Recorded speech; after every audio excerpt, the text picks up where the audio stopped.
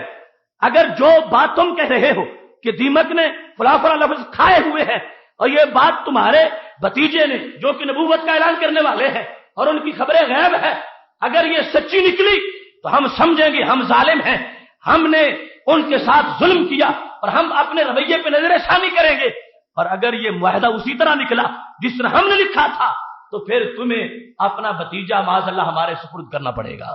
مجمع عام میں جس وقت وہ عہد نامہ کھولا گیا فَفَتَحُوهُ وَوَجَدُوا الصَّادِقَ الْمَصْدُوقَ، جب انہوں نے کھولا تو نبی اکرم صلی اللہ علیہ وسلم کی صداقت کا اظہار ہو رہا تھا۔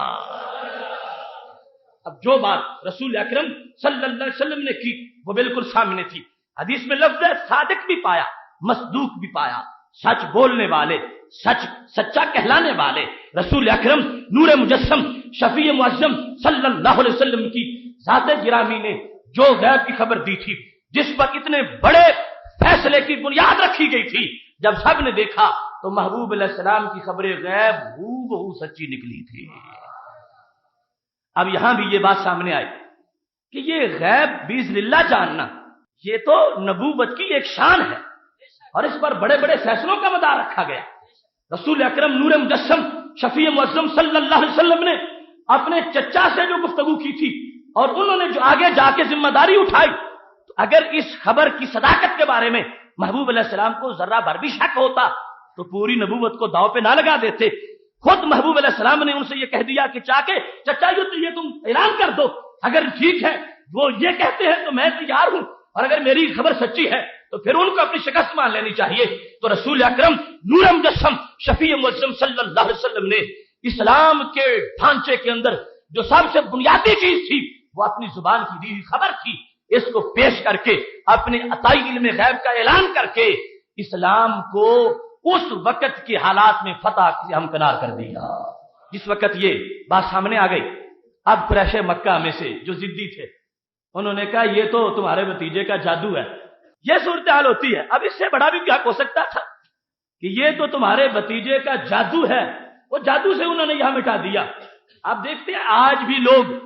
دن دہاڑے فرار ہو کے پھر مکر جاتے ہیں، انکار کرتے ہیں، کہنے لگے یہ تو جادو ہے، تمہارے بھتیجے نے جادو سے ایسا کر دیا۔ لیکن کچھ لوگ ایسے ہوتے ہیں کہ جو باطل پرستوں میں بھی ہو کر حق کی گواہی دے جاتے ہیں۔ یہ آج دھیر نگری بنی ہوئی ہے کہ جماعت کی جماعت پوری خائن لوگوں کی ہے اور سارے کے سارے اے ٹو زیڈ جھوٹے ہیں، اور حل منکم رجل رشید، ایک بھی رشید نظر نہیں آتا کہ جو صحیح بات کرنے والا ہو۔ اب وہاں دو دھڑے بن گئے۔ قریش نے کہا نہیں، جب ایک کہتے تھے کہ یہ جادو ہے، دوسرے کہنے لگے نہیں جادو نہیں، یہ اگر جادو ہے تو پھر تمہارے ظلم کی وجہ سے ہے، تمہارا ظلم سحر ہے، ان کی نبوت سحر نہیں ہے۔ لہذا بنی عبد مناف نے اور دیگر بہت سی شاخوں نے یہ اعلان کر دیا آج کے بعد ہم معاشی بائیکاٹ ختم کرنے کا اعلان کرتے ہیں کہ جس شخص کو رب ذوالجلال نے ایسی صداقت دی ہے ہم کلمہ نہ بھی پڑھیں تو کم از کم یہ تو کرنا چاہیے کہ وہ مکہ شریف کی سرزمین پر آزادانہ اپنا پیغام دے سکیں۔ اور کس انداز میں اس پر گواہیاں دی جا رہی ہیں۔ جس وقت یہ بات سامنے آئی تو منصور نامی شخص تھا، منصور بن اکرمہ، جس نے وہ معاہدہ لکھا تھا، جب لوگوں نے غور کیا کہ اگر یہ لفظ مٹ سکتے ہیں تو جس ہاتھ نے لکھا تھا اس کا تو پتہ کریں، اس کی صورتحال کیا ہے۔ تو جب اس کا پتہ کیا تو اس کا ہاتھ بھی شل ہو چکا تھا۔ شان رسالت کے خلاف اٹھنے والے ہاتھ ٹوٹ جاتے ہیں اور اٹھنے والے قلم خشک ہو جاتے ہیں، اور وہ زبانیں جو شان رسالت کے خلاف بھونکتی ہیں وہ کتوں کی طرح باہر نکل جاتی ہیں، اور مرنے کے بعد بھی ان لوگوں کے جنازے دیکھنے کے قابل نہیں ہوتے۔ اس واسطے کہ خالق کے کائنات جل جلالہ نے خود وعدہ کیا ہوا ہے انا کفیناک المستہزئین، محبوب یہ جو تمہارے ساتھ مذاق کرتے ہیں انہیں تم کچھ نہ کہو، ہم ان کے لیے کافی ہیں، ہم خود بدلے لیں گے، خود ان سے پوچھیں گے، خود سارے معاملے مکمل کر دیں گے۔ یہی وجہ تھی عتبہ بن ابی لہب جس وقت والنجم اذا ہوا یہ آیات اتری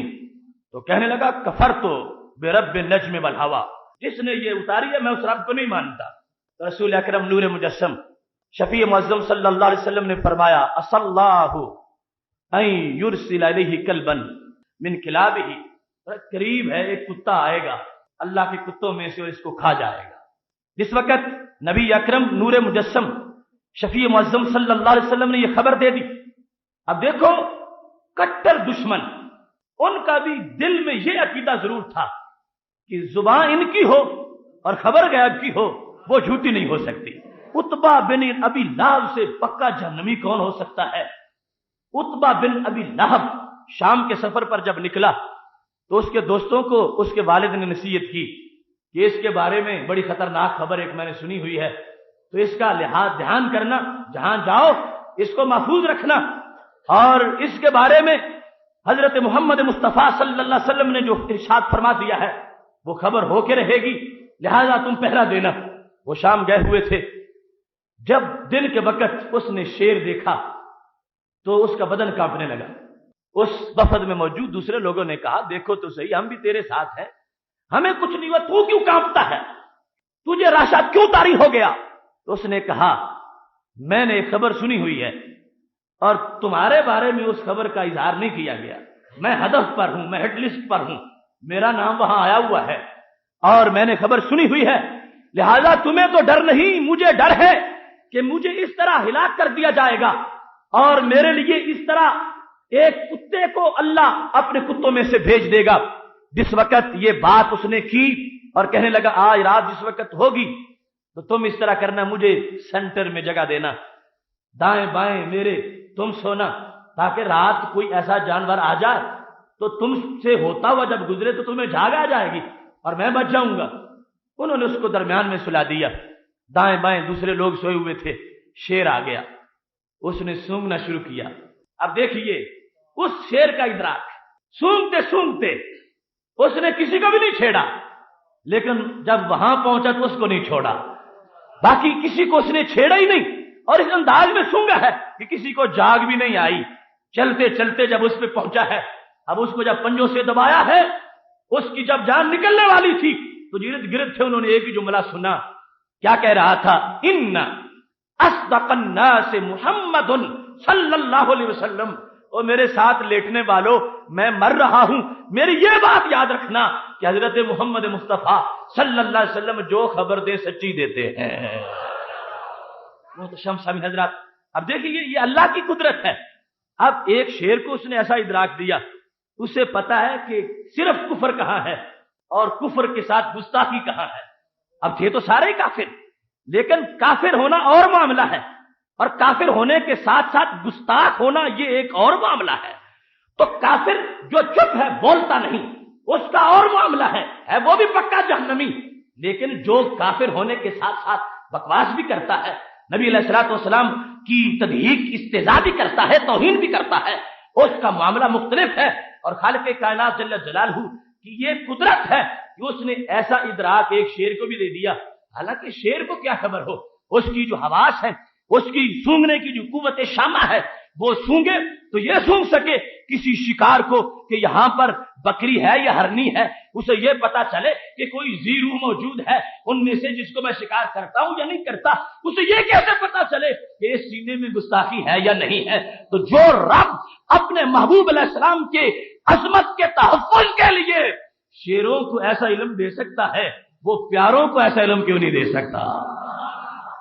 رسول اکرم نور مجسم شفیع معظم صلی اللہ علیہ وسلم کی عزت و ناموس کے لیے یہ خالق کائنات جل جلالہ کا پکا وعدہ ہے، جس نے چھیڑا ہے، جس نے حملہ کیا ہے، وہ ضرور خطرناک انجام اس کا ہوگا کہ دنیا یاد رکھے گی، اور جو رسول اکرم صلی اللہ علیہ وسلم کا ہو جاتا ہے اس کو خالق کائنات یوں بناتا ہے کہ پھر دنیا اس کی ہو جاتی ہے۔ اگر شیر دیکھے تو پھر اس کو چیرتا نہیں، اس کو پیٹھ پہ بٹھا کے منزل پہ پہنچاتا ہے۔ ہر کے عشق مصطفیٰ سامان اس بحر و بردر گوشائے دامان اس، جو کہ نبی اکرم نور مجسم شفیع معظم صلی اللہ علیہ وسلم کے عشق کا اسیر بن جاتا ہے، وہ پوری کائنات کا امیر بن جاتا ہے۔ اور پھر وہاں اگر رستہ بھولا ہوا ہو اور سامنے شیر آ جائے تو یہ صرف اتنا کہتا ہے کہ میں عبد رسول علیہ السلام ہوں، شیر میں اسی پیغمبر کا امتی ہوں جو تیرے بھی نبی ہیں، تو وہ پھر پیٹھ پہ بٹھا کے منزل پہ پہنچاتا ہے۔ تو یہ شروع سے خالق کائنات جل جلالہ نے حق اور باطل کے درمیان امتیاز رکھا ہوا ہے۔ حضرت عمر بن عبدالعزیز رضی اللہ تعالیٰ عنہ کہتے ہیں کہ میں مکہ شریف سے باہر ایک بیابان جگہ میں چل رہا تھا، رأیت حیۃ میتہ، میں نے ایک مردہ سانپ دیکھا۔ مردہ سانپ دیکھ کر ویسے دل میں خیال آیا کہ اس کو دفن کر دیا جائے۔ میں نے چھوٹی سی قبر کھودی اور کپڑے میں لپیٹ کے اس کو دفن کر دیا۔ کہتے ہیں جب میں نے دفن کیا تو مجھے آواز آئی، یا سرک سمیت رسول اللہ صلی اللہ علیہ وسلم تموت بیرد فلات و یدفنک خیر من امتی، کہ میں نے رسول اکرم نور مجسم اے سرک، سرک اس سانپ کا نام تھا اور سانپ نہیں تھا جن، اور فوت ہو چکا تھا، اور عام جن نہیں تھا، جنوں نے نبی اکرم صلی اللہ علیہ وسلم کے ہاتھ پہ بیعت کی تھی اور کلمہ پڑھا تھا، ان جنوں میں سے وہ ایک جن تھا جو فوت ہو گیا تھا، اور جس کی آواز آ رہی تھی وہ بھی ایک جن تھا، اور وہ بتا رہا تھا کہ جنوں نے نبی علیہ الصلوۃ والسلام کے ہاتھ پر بیعت کی تھی، اس وقت روئے زمین پر میرے اور اس فوت ہو جانے والے کے سوا اور کوئی زندہ نہیں ہے، ایک یہ ہے اور ایک میں ہوں، اور میں گواہی دے رہا ہوں کہ جس وقت ہم نے کلمہ پڑھا تھا اس وقت رسول اکرم صلی اللہ علیہ وسلم نے یہ فرمایا تھا، اے سرک تم بیابان جگہ میں فوت ہو جاؤ گے، اور تم جب فوت ہوگے تو ایسا نہیں ہوگا کہ تمہارے بدن کو کوے نوچتے رہیں اور کتے کھینچتے رہیں، فرمایا نہیں، اس وقت روئے زمین پر جو سب سے اچھا انسان ہوگا اس کی ڈیوٹی تمہیں دفن کرنے کی لگا دی جائے گی۔ حضرت عمر بن عبدالعزیز رضی اللہ تعالیٰ عنہ کا عہد ہے، اور انہوں نے اس سانپ کو دفن کیا جو جن تھا، اور یہ آواز ان کو آئی اور اس نے حاطف نے یہ واضح کر دیا کہ ہم نے کلمہ پڑھا ہے، اور رسول اکرم نور مجسم شفیع معظم صلی اللہ علیہ وسلم نے اس وقت مطلع کر دیا تھا کہ کیا صورتحال ہوگی۔ اب دیکھو پوری کائنات، انسان ہی نہیں جن بھی گواہی دے رہے ہیں کہ رب کائنات جل جلالہ نے ہمارے محبوب علیہ السلام کو علم کے خزانے عطا فرمائے ہیں۔ محتشم سامعین حضرات، موجودہ صورتحال کے اندر بالخصوص محرم الحرام کی مناسبت سے اور آج کے موضوع کے لحاظ سے یہ بات جو کہ اصح احادیث میں موجود ہے کہ رسول اکرم صلی اللہ علیہ وسلم کے پاس حضرت ام فضل رضی اللہ تعالی عنہا آئیں، جو آپ کی چچی تھیں، حضرت عباس رضی اللہ تعالی عنہ کی اہلیہ، کہنے لگی یا رسول اللہ صلی اللہ علیہ وسلم رأیت حلما منکرا، میں نے بڑا عجیب خواب دیکھا۔ تو رسول اکرم صلی اللہ علیہ وسلم نے فرمایا بیان کرو وہ کیا ہے؟ تو کہنے لگی بہت زیادہ ہولناک خواب ہے، میں کیسے بیان کروں؟ تو رسول اکرم صلی اللہ علیہ وسلم نے فرمایا بیان تو کرو۔ تو بالآخر بڑی جھجک کے ساتھ بولنے لگی، کہنے لگی رأیت کأن قطعۃ من جسدک قطعت ووضعت فی حجری، میں نے خواب میں دیکھا ہے کہ آپ کے بدن کا ایک ٹکڑا کاٹا گیا ہے اور وہ کاٹ کے میری گود میں رکھ دیا گیا ہے۔ میں اس لیے رو رہی ہوں کہ خواب اتنا ہولناک ہے کہ آپ کے مقدس بدن کو کاٹا گیا اور ایک ٹکڑا کاٹ کے میری گود میں رکھ دیا گیا۔ تو رسول اکرم صلی اللہ علیہ وسلم نے جب یہ خواب سنا فرمایا رأیت خیرا، میری چچی تم نے اچھا خواب دیکھا ہے، یہ خواب جو تم نے دیکھا یہ اچھا خواب ہے۔ تالد فاطمہ تو انشاء اللہ غلاما، میری بیٹی سیدہ فاطمہ رضی اللہ تعالی عنہا کے ہاں ایک بیٹے کی ولادت ہوگی، یکون فی حجرے کے، اور ہم وہ تمہارے پاس تمہاری آغوش میں ہم وہ سپرد کر دیں گے۔ رسول اکرم نور مجسم شفیع معظم صلی اللہ علیہ وسلم نے سیدنا امام حسین رضی اللہ تعالی عنہ کی ولادت سے پہلے یہ خبر دے دی اور اپنی چچی کو مطلع کر دیا کہ جو تم نے خواب دیکھا وہ خواب خطرناک نہیں ہے، وہ جو میرے بدن سے ٹکڑا کٹا تو یہ ظاہر کیا جا رہا ہے کہ میری ذریت انہی سے آگے چلے گی اور میری نسل انہی سے آگے بڑھے گی، اور یہی سبت من الاسباط ہیں، سیدہ فاطمہ رضی اللہ تعالی عنہا انہی کی اولاد سے آگے میری ذریت چلنے والی ہے۔ اور یاد رکھو ایک بیٹا پیدا ہوگا اور وہ بیٹا تمہاری گود میں رکھا جائے گا، تم اس کی پرورش کرو گی، لہذا یہ تعبیر ہے کہ میرے بدن کو کاٹ کے تمہاری گود کے اندر اس ٹکڑے کو رکھ دیا جائے گا۔ اس میں رسول اکرم نور مجسم شفیع معظم صلی اللہ علیہ وسلم کا یہ بتا دینا، یہ بھی اس بات کا بین ثبوت ہے کہ قرآن مجید میں جو ہے کہ کسی کو کوئی پتہ نہیں رحم میں کیا ہے، وہ اللہ تعالی کہ کسی دشمن کو کوئی پتہ نہیں، اور خالق کائنات کی عطا کے بغیر کسی کو کوئی پتہ نہیں، اور یہ رسول اکرم نور مجسم شفیع معظم صلی اللہ علیہ وسلم رب ذوالجلال کی عطا سے جانتے ہیں، یہ بھی جانتے ہیں کہ ولادت ہوگی اور جو کچھ حمل میں ہے وہ زندہ پیدا ہوگا، اور یہ بھی جانتے ہیں وہ بچی نہیں بچہ ہے، اور یہ بھی جانتے ہیں کہ وہ بچہ بھی وہ بچہ ہے جو کربلا کے میدان میں سب سے سچا ہے۔ طالد فاطمہ تو انشاء اللہ غلاما، فرمایا فاطمہ رضی اللہ تعالی عنہا کے ہاں ایک بیٹا پیدا ہوگا اور وہ ہم تمہارے پرورش کے لیے تمہارے سپرد کر دیں گے۔ حضرت ام فضل رضی اللہ تعالی عنہا کہتی ہیں وقت گزرا، بیٹا پیدا ہوا، وعدہ کے مطابق وہ بیٹا حضرت امام حسین رضی اللہ تعالی عنہ رسول اکرم نور مجسم شفیع معظم صلی اللہ علیہ وسلم نے میری نگرانی میں دے دیا۔ کہتی ہے میں وقفے کے بعد کچھ دنوں کے بعد لے کے آتی تھی امام حسین رضی اللہ تعالیٰ عنہ کو، اور نبی اکرم نور مجسم شفیع معظم صلی اللہ علیہ وسلم سے ملاقات کرواتی تھی۔ محبوب علیہ السلام بہت خوش ہوتے تھے۔ کہتی ہیں ایک دن جب میں نے آ کے امام حسین رضی اللہ تعالیٰ عنہ کو رسول اکرم صلی اللہ علیہ وسلم کی گود میں رکھا اور میرا خیال کہیں اور چلا گیا، میں نے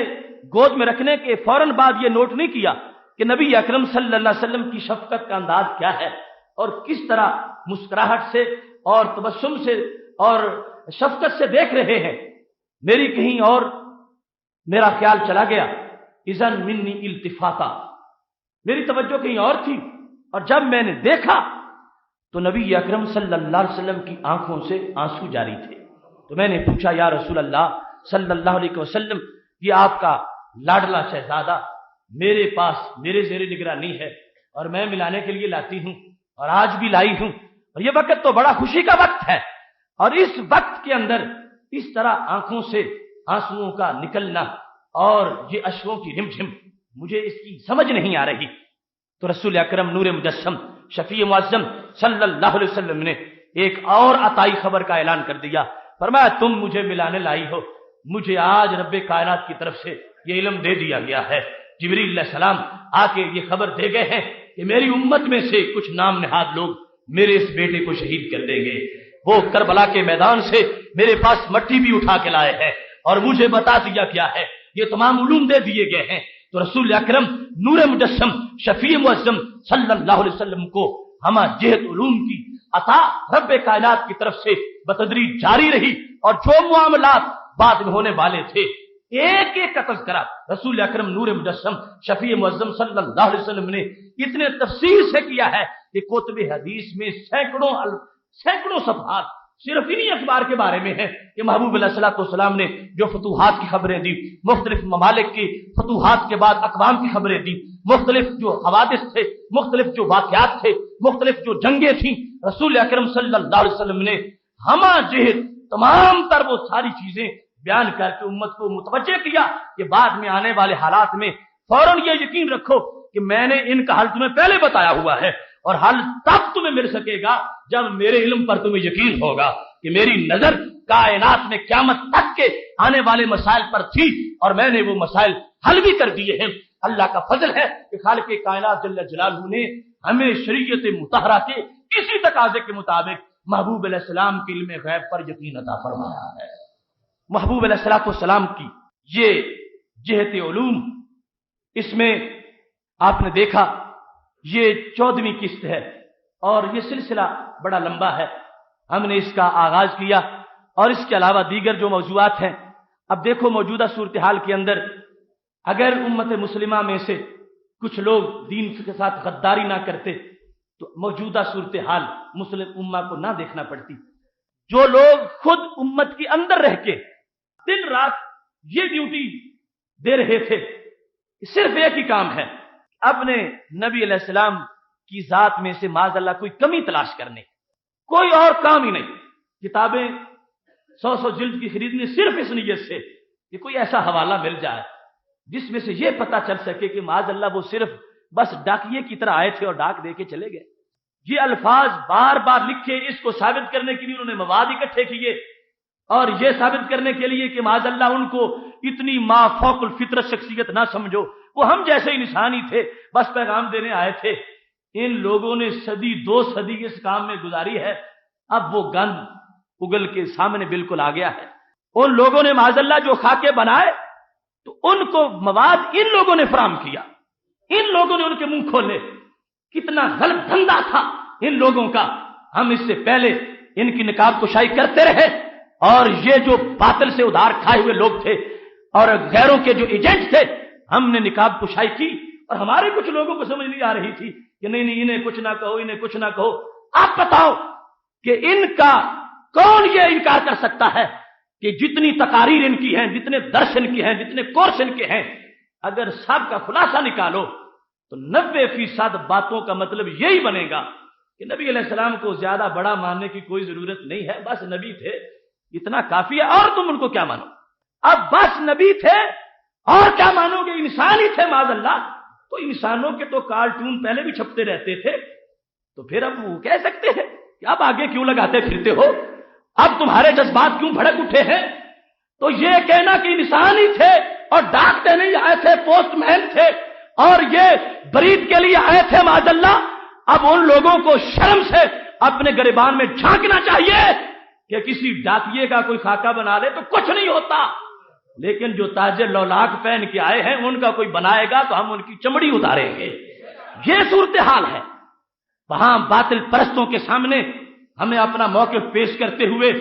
اس وقت بھی ان لوگوں کو ننگا کرنا چاہیے اور ان کی جو خرمستیاں ہیں اور جو بےہودگیاں ہیں اور جو گستاخیاں ہیں، ان خاکوں سے بڑی گستاخیاں جو ہیں ان کو واضح کرنا چاہیے۔ آج بڑے بڑے اخبارات پہ اشتہار دے کے حرمت رسول کے اور اس طرح کے نعرے لگا کے یہ امت کو پھر بے وقوف کرنا چاہتے ہیں۔ تمہیں یہ کہتے ہوئے شرم کیوں نہیں آتی تھی کہ جب کہتے تھے کہ وہ تو ڈاکیے کی طرح آئے ہیں،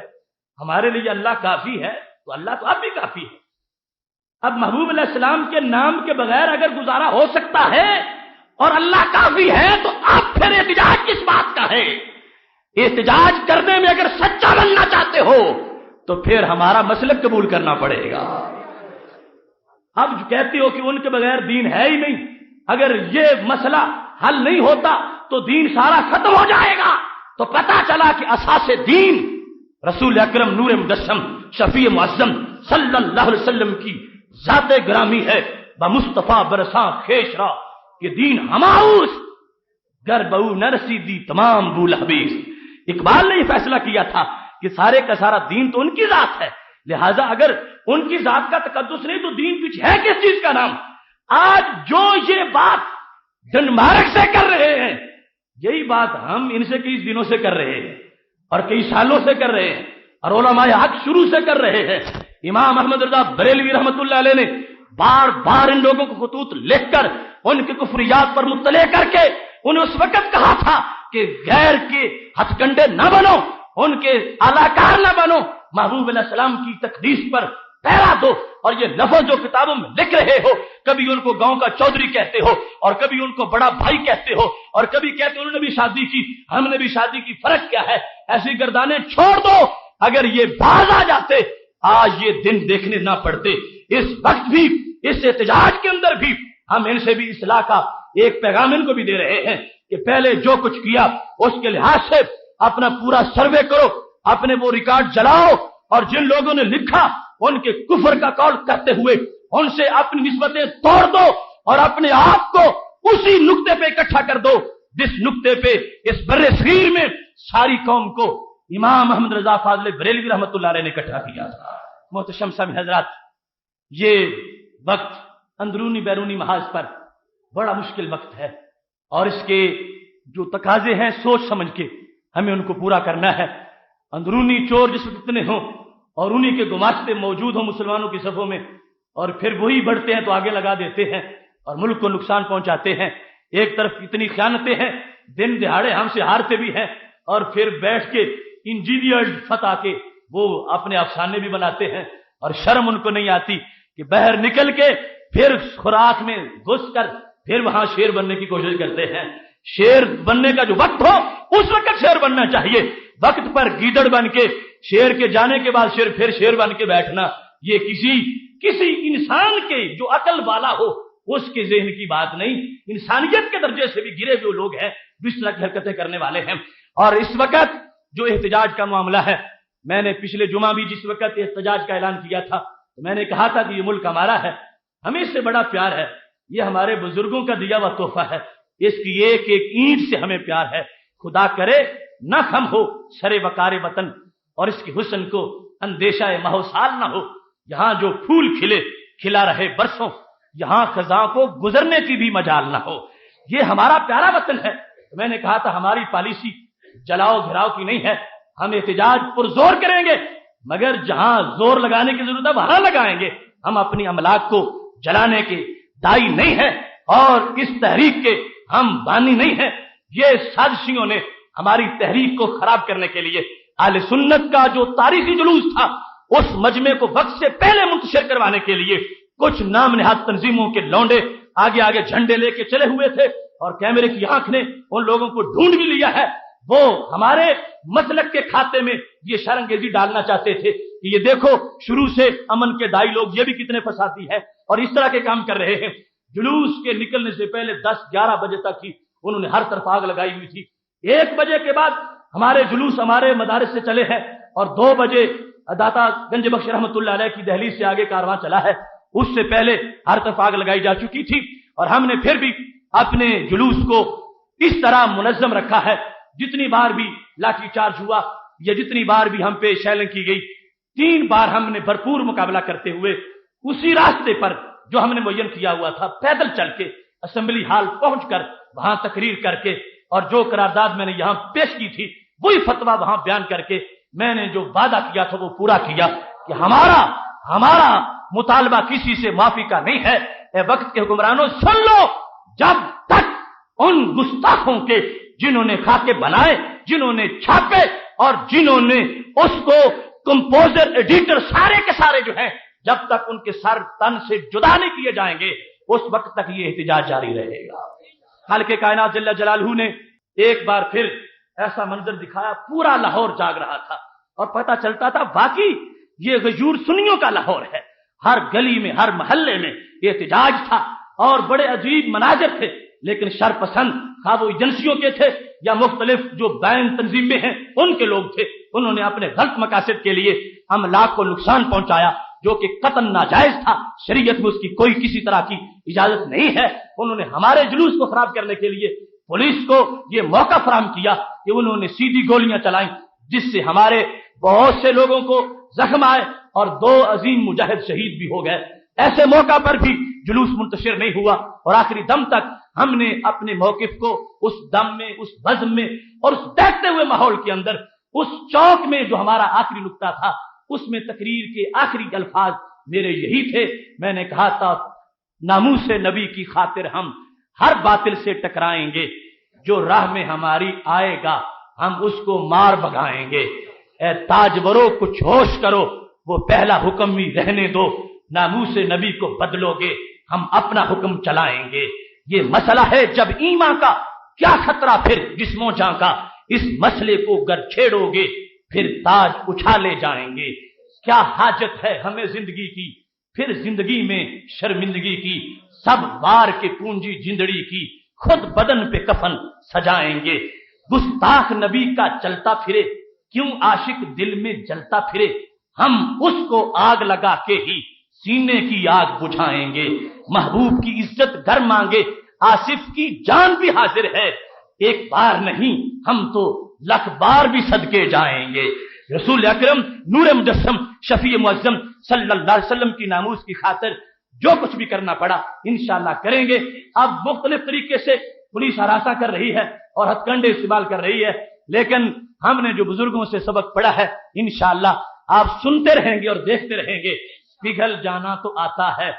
پھسل جانا نہیں آتا، ظلم کے خوف سے باطل سے مل جانا نہیں آتا. ہنس کے زخم کھا لیں گے جفا کے اپنے سینے میں، مگر راہ وفا سے قدم ہل جانا نہیں آتا۔ اگر مرجھا گئے حق کی تمازت سے تو کیا غم ہے، کذب کے خارزاروں میں کھل جانا نہیں آتا۔ پتہ ہے کربلائے وقت میں کتنے یزیدی ہیں، محاذ رزم سے لیکن نکل جانا نہیں آتا۔ وہی دستور ہے، وہ کیسر شہید کی نماز جنازہ تھی، میں اس کی امامت کروا رہا تھا، پولیس نے ہر طرف سے محاصرہ کیا ہوا تھا اور جنازے کے اندر مداخلت کی جا رہی تھی۔ ہم نے جنازہ پڑھا اور جنازے کے بعد وہاں سے لال اعلان باہر نکلے ہیں، اور وہ بھگوڑے جو جنازے میں مداخلت کر رہے تھے اور ہمیں اس وقت گرفتار کرنا چاہتے تھے، ہم نکلے ہیں، اللہ کے فضل سے خیر و عافیت سے منزل تک پہنچے ہیں۔ ہمارے طالب علموں کو گرفتار کر لیا گیا اور ابھی تک وہ لاپتہ ہے اور بتایا ہی نہیں جا رہا کہ انہیں کس جرم میں اور کس جگہ پہ پہنچا دیا جائے گا اور کہاں تک ان کو کتنی اذیتیں دی گئی ہیں۔ لیکن یہ سارا معاملہ آپ کے سامنے بھی اس لیے بیان کر رہا ہوں، آپ ایک منفرد مسجد کے مقتدی ہیں اور ایک خطیب کے جو ایک منفرد انداز کا اپنے لحاظ سے وہ خطیب ہے، اگرچہ پرواہ کسی کی نہیں، اور جو کچھ بھی کو کہہ دے اور جو کچھ بھی کو کر دے اس کی کسی طرح کی، کیونکہ ہم کسی اور کی ملازمت والے نہیں ہیں، ہم نے تو دربار نبی کی چوکیداری کرنی ہے اور اس کا لحاظ ہے، باقی جو کچھ ہوتا رہے وہ ہوتا رہے، ہمیں نہ ایجنسیوں کی خبر ہے، نہ حکومتوں کی کوئی پرواہ ہے، اور نہ ہی کسی کے آنے جانے کی بدلتی کرسیاں اور بدلتے کرسیوں کے کیڑے، ہمارا ان کے ساتھ کوئی تعلق نہیں ہے۔ ہم جس سرکار کے نوکر ہیں وہ بدلتی نہیں، وہ سب کو بدل دیتی ہے، اس واسطے ان کے نعرے لگاتے رہیں گے، اور یہ آپ پر بھی قرض ہے کہ وقت آنے پر اپنی حمیت اور حرارت کا اظہار ضرور کرنا۔ وآخر دعوانا ان الحمد للہ رب العالمین۔